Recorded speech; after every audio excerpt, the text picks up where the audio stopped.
Hey guys, welcome back. So we have a review today of a new iron that's hit the iron drawer. So we done the Honma driver a couple of weeks ago, and today we're going to do the Tour World X iron. Probably an iron that will be in that category. It's a bit hollow body. It'll be sort of popular like a P790 and other kind of ones in that space. Haywood.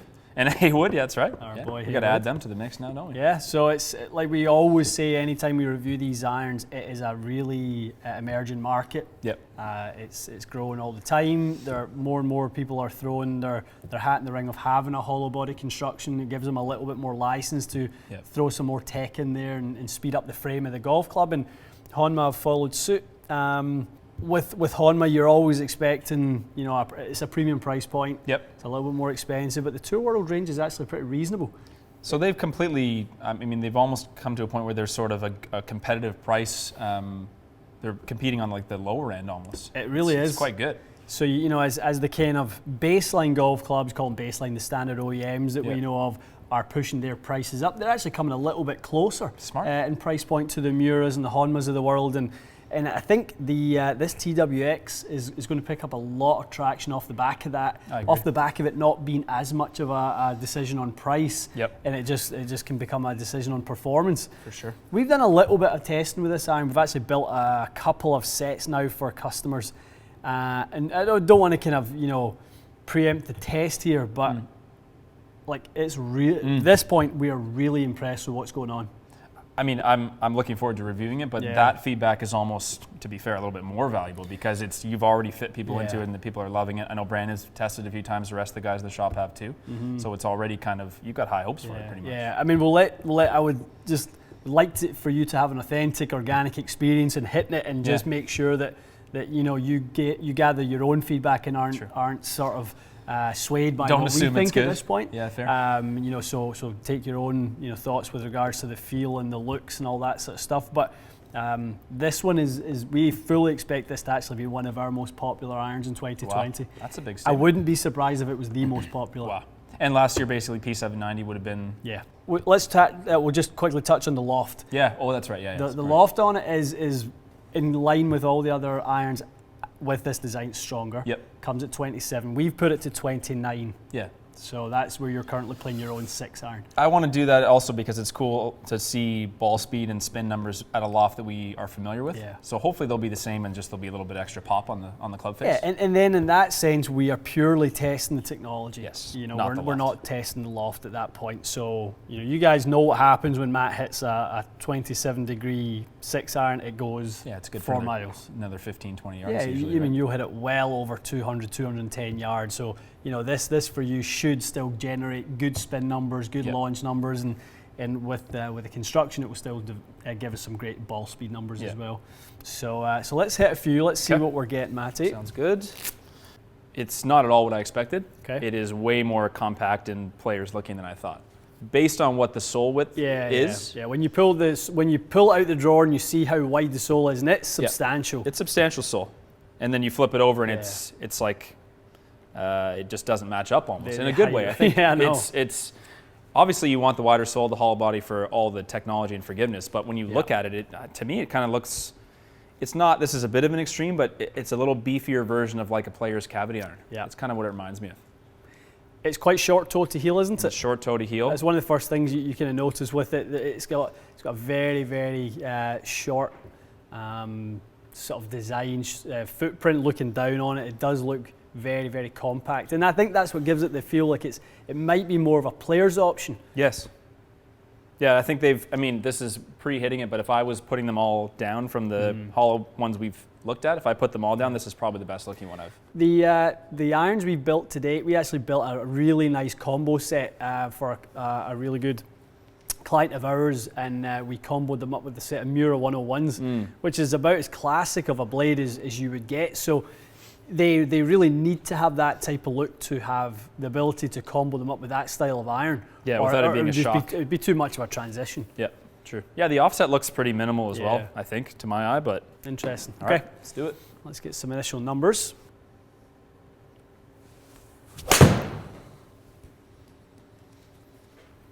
It's a nice sound.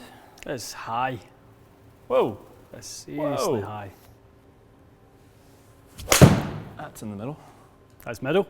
Yeah, it sounds good. I think it sounds unbelievable. Oh. I mean, so far it's kind of 10 free yards.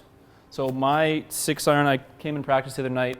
My 6-iron was spinning about, like 52, 5300. Okay. So this is exactly the same. Right there then. Yeah.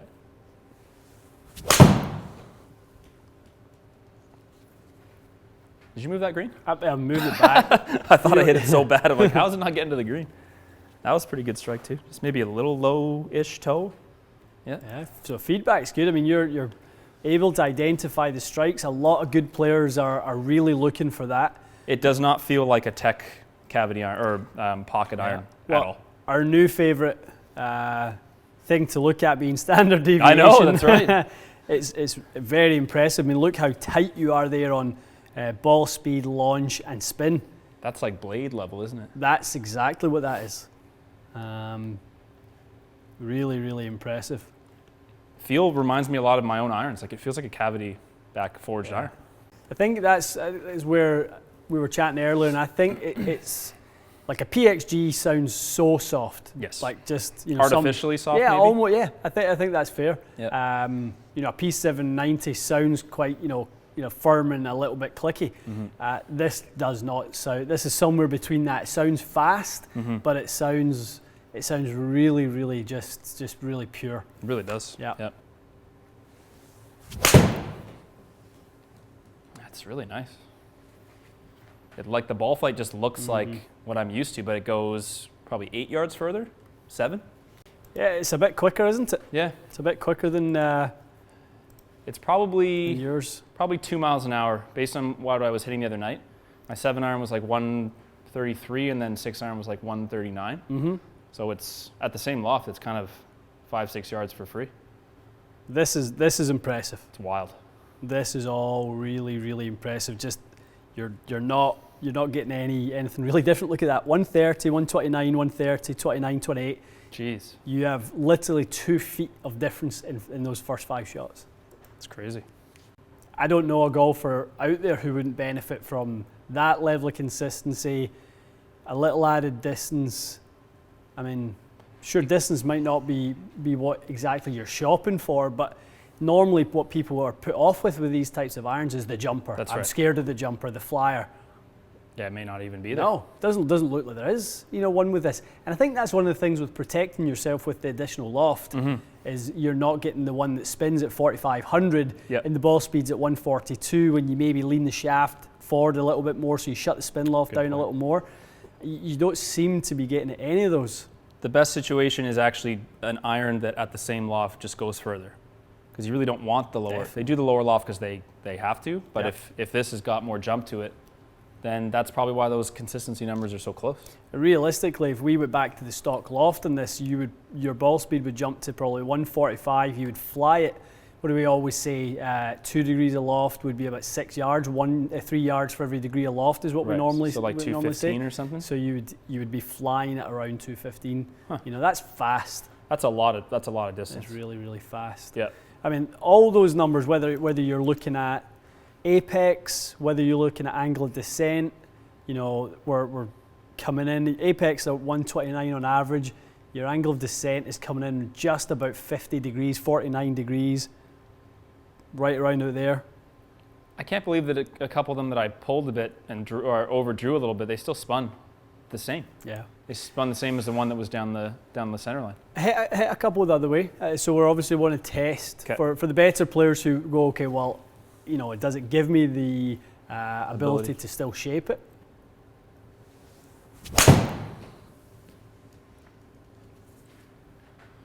Half-yard fade.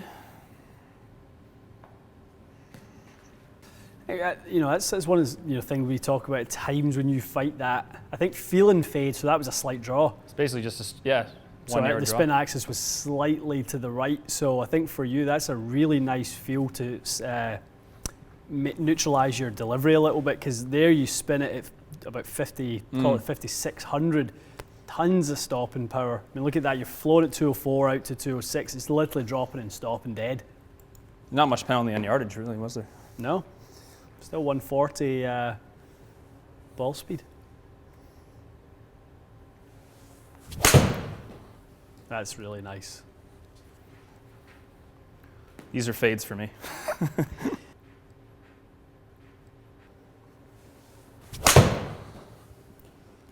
Okay, that's a fade. That's it right there, isn't it? That's a fade. That's 200 in the air.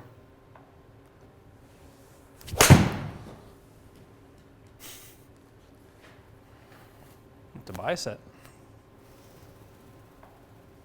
It's funny, eh? Like I don't remember ever trying something that's bigger sole-wise that kind of behaved the same as a small club. Yeah. When do you remember testing a club that has this much going for it from an iron perspective? I probably don't. Yeah, I probably don't. I know. It's not usually. I've never finished a review of this type of iron where I could honestly consider playing with it. Yeah. At least in long irons. There really wouldn't be much reason not to play them 6.5, 4 iron. And most people would say, well, Matt doesn't really kind of need to hit it that far, and you probably don't. But there's going to be 90% of people watching who need a little bit of help in that, but they don't want to sacrifice the looks. They don't want to sacrifice the feel, which often you have to. This is a real premium club. A pretty standard price point relative to the rest of the market. But I'm one to mishit the ball a fair amount. Like I mixed in some different strikes there, so I'm fully benefiting from. Heel and toe, wasn't there? Fully benefiting from the forgiveness. Like none of those except one maybe. No, they're pretty much all over 140. Like the ball speed stayed exactly the same, which is if that's not a big enough benefit, I don't know what is. The only time it dipped a little bit lower was when you kind of had a little bit more applied loft. The one that faded a bit, yeah. Yep. Which makes sense. Yep. So the ideal situation is to have that kind of playability with the sole being wider and has forgiveness, but it looks like that at a dress. Yeah, this one will surprise a lot of people who head out to demo days. Put this one on your list if you are shopping for 2020 for irons and you're out there looking for irons. I think if you're in the market for Apex, T200s, P790s, those types of irons that have a really clean look to it but are packed with performance, you can't not have this one on your list to try. To me, they've literally just put themselves on the iron map big time with this. Big time with this one. Awesome. Interesting. Okay. Nothing negative to say. No, not one. Nothing at all. Definitely add these to the list, guys. Get out there and give them a try. I think they tick every box. Yes. Excellent. All right, guys, get out and try that one. Let us know if you've already tried it. They're new to us, but they're not that new to the market. I think they've been out for maybe 9 months or so. I know. So much? Yeah. I think there's been they took a little while to come to North America. I know a lot of people in Europe have had them. Some friends of mine have been selling these and just flying off the shelves in their stores. So I think they tick a lot of boxes. Cool. Good. Excellent. All right, get out there and try them, and we'll see you again soon.